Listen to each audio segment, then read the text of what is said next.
மண்ணின் மைந்தன் செய்திகளுக்காக செய்தி வாசிப்பாளர் நித்யா. கள்ளக்குறிச்சி கருணாபுரத்தில் விஷச்சாராயம் குடித்து உயிரிழந்தவர்களின் எண்ணிக்கை 40 உயர்வு. வழக்கு விசாரணை சிபிசிஐடிக்கு மாற்றம். கள்ளக்குறிச்சி மாவட்டத்திற்கு உட்பட்ட கருணாபுரம் பகுதியில் தொடர்ந்து பல ஆண்டுகளாக சட்டவிரோதமாக மலை சாராயம் என்ற பெயரில் சட்டவிரோதமாக மெத்தனால் கலந்த கள்ள சாராயம் விற்கப்பட்டு வந்துள்ளது. இதனிடையே நேற்று முன்தினம் அந்த கள்ளச்சாராயத்தை சிலர் குடித்துள்ளனர். அன்று இரவே அதில் பலரது உடல்நலம் பாதிக்கப்பட்டுள்ளது. நள்ளிரவில் இருந்து கண் எரிச்சல், வயிற்று வலி போன்ற உபாதைகள் ஏற்பட்டன. விஷச்சாராயம் குடித்தது தொடர்பாக 100க்கும் மேற்பட்டோர் பல்வேறு அரசு மருத்துவமனைகளில் அனுமதிக்கப்பட்டுள்ளனர்.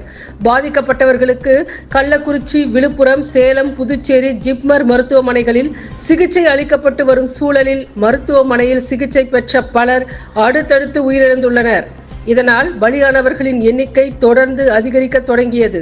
இந்நிலையில் விஷச்சாராயம் குடித்து பலியானவர்களின் எண்ணிக்கை தற்போது 40 உயர்ந்துள்ளது.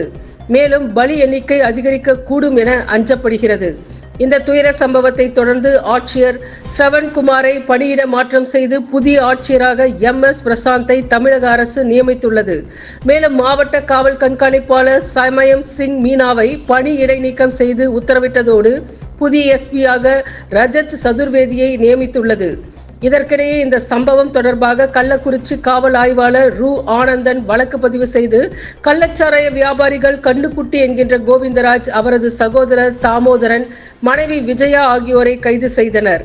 கோவிந்தராஜிடம் இருந்து 200 லிட்டர் விஷச்சாராயத்தை பறிமுதல் செய்து அதை விழுப்புரம் தடய அறிவியல் சோதனைக்கு உட்படுத்தினர். இதில் மெத்தனால் ரசாயன பொருள் கலந்திருப்பது கண்டறியப்பட்டது. இந்த சம்பவம் விஸ்வரூபம் எடுத்துள்ள நிலையில் கள்ளக்குறிச்சி சம்பவம் தொடர்பான விசாரணையை சிபிசிஐடிக்கு மாற்றி முதல்வர் மு.க. ஸ்டாலின் உத்தரவிட்டார்.